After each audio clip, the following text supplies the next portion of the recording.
खबर शामिल करते हैं 18,000 से। महकमा हेल्थ 18,000 की मन मर्जियाँ 6 माह से ज़्यादा अरसे से कोट मुराद की डिस्पेंसरी को ताले लगा दिए। 40,000 से ज़ायद आबादी बुनियादी सहूलियात से मरहूम है।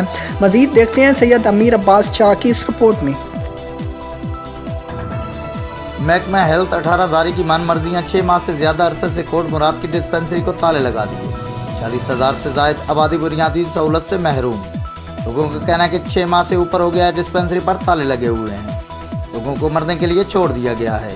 कोई भी महकमा सेहत के अफसरान से पूछने वाला नहीं है। लोगों का कहना था कि डिस्पेंसरी पर सिर्फ कोट मुराद वाले गरीब लोग बल्कि आसपास के इलाकों से तल्लुक़ रखने वाले अफराद भी जो महंगी दवाइयाँ नहीं खरीद सकते, प्राइवेट अस्पतालों से इलाज नहीं करवा सकते, दवाई लेने डिस्पेंसरी पर आते थे। अब इन्हें इमरजेंसी की सूरत में काफ़ी दूर सफ़र करके दवाई लेने जाना पड़ता है।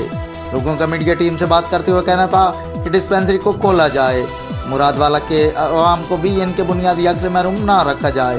लोगों का मीडिया टीम से बात करते हुए मजीद कहना था, ये डिस्पेंसरी 6 महीने तो बंद पई है। सानू सलील तो खुआर होना पौंदा, बाहरों जाके दवाई लैनी पौंदी है तो सानू कोई चीज़ नहीं मिल रही। इस हुकूमत में अपील है कि इसनू कोई एक्शन लिया जाए। डिस्पेंसरी पिछले 6 माह से बंद है और यहाँ के 60% लोग जो यहाँ पे आबाद हैं वो गुर्बत की लकीर से भी नीचे जिनकी बसर कर रहे हैं और हेल्थ की कोई फैसिलिटी यहाँ पे नहीं है। ये एक ही फैसिलिटी जो कि क्लोज़ हो चुकी है और उनको हॉस्पिटल जाना पड़ता है कोई भी पेशेंट हो। कैमरामैन ज़ैनब बादशाह के साथ सैयद अमीर अब्बास शाह, सिटी 5 जंग।